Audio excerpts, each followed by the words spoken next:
नमस्कार दोस्तों, स्वागत है आपका हमारे YouTube चैनल सफल वर्ल्ड में। दोस्तों, क्या कपिल मुनि के नेत्रों से ही राजा सागर के 60,000 पुत्र जलकर भस्म हो गए थे? आइए जानने की कोशिश करते हैं। यह सतयुग की बात है। अत्यंत प्राचीन काल में स्यूम रश्मि नामक एक ऋषि मुनि हुआ करते थे। वे दिव्य तेज के स्वामी थे, लेकिन एक बार उन्हें परम प्रभु परमेश्वर के संबंध में अनेक महान कौतूहल उत्पन्न हुआ। उन्होंने अपने ध्यान से अनुमान लगाया कि उनके प्रश्नों का समाधान कपिल मुनि ही कर सकते हैं। इसलिए वे कपिल मुनि के पास गए। उन्होंने कपिल मुनि से अत्यंत श्रद्धापूर्वक शिष्य की भांति अनेक प्रश्न किए थे। भगवान के अवतार कपिल मुनि ने उनके तर्कों का खंडन करते हुए और उनके प्रश्नों का समाधान करते हुए उनसे कहा था कि जो मनुष्य समस्त प्राणियों पर दया, क्षमा, शांति, अहिंसा, सत्य, सरलता, अद्रोह, निर्भीमानता, लज्जा, तितिक्षा और सम को प्राप्त कर लेता है, वो परम ब्रह्म को प्राप्त कर लेता है। इस प्रकार विद्वान पुरुष को मन के द्वार कर्म के वास्तविक परिणाम का निश्चय समझना चाहिए। पौराणिक मान्यताओं के अनुसार धरती को धारण करने वालों में धर्मादि के साथ भगवान कपिल का भी नाम आता है। कहा भी गया है कि धर्म, काम और काल, वसु और वासुकी, अनंत और कपिल ये 7 पृथ्वी को धारण करने वाले हैं। महाभारत काल में सरसैया पर पड़े हुए भीष्म पितामह के शरीर त्याग के समय वेदज्ञ व्यासद ऋषियों के साथ भगवान कपिल भी वहां उपस्थित थे। अपनी मां को ब्रह्म और जीव का उपदेश देने के बाद भगवान कपिल अपनी माता से विदा होकर परम पूर्णतोया जाह्नवी नदी के तट पर पहुंचे। फिर उनके तट का सौंदर्य देखते हुए वे धीरे धीरे वहां पहुंचे, जहां भगवती भागीरथी यानी गंगा जी महासागर से मिलती हैं। उसे गंगा सागर भी कहते हैं।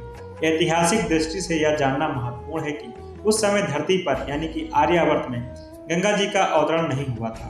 भगवान कपिल के वहां पहुंचने पर समुद्र ने सशरीर समीप आकर उनके चरणों में प्रणाम कर उनकी सावधि पूजा की।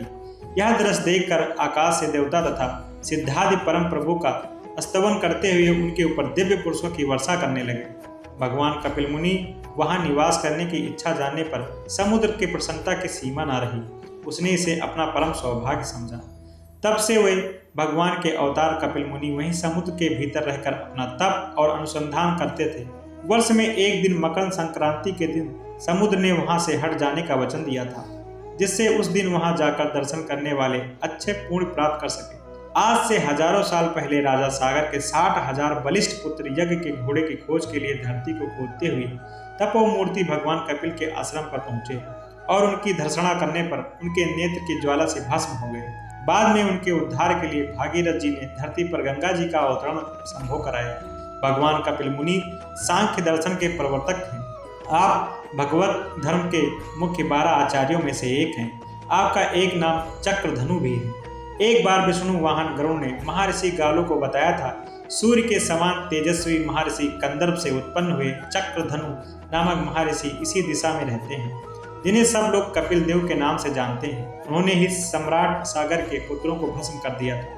आज भी प्रतिवर्ष मकर संक्रांति के दिन गंगा सागर संगम पर सहस्त्रों स्त्री पुरुष भगवान कपिल के पुनीत आश्रम के दर्शन कर पाते हैं। दोस्तों, ये रोचक जानकारी आपको कैसी लगी हमें कमेंट सेक्शन में जरूर बताएं, और यदि हमारे चैनल पर नए हैं तो इसे सब्सक्राइब करना बिल्कुल भी मत भूलें। बहुत बहुत धन्यवाद।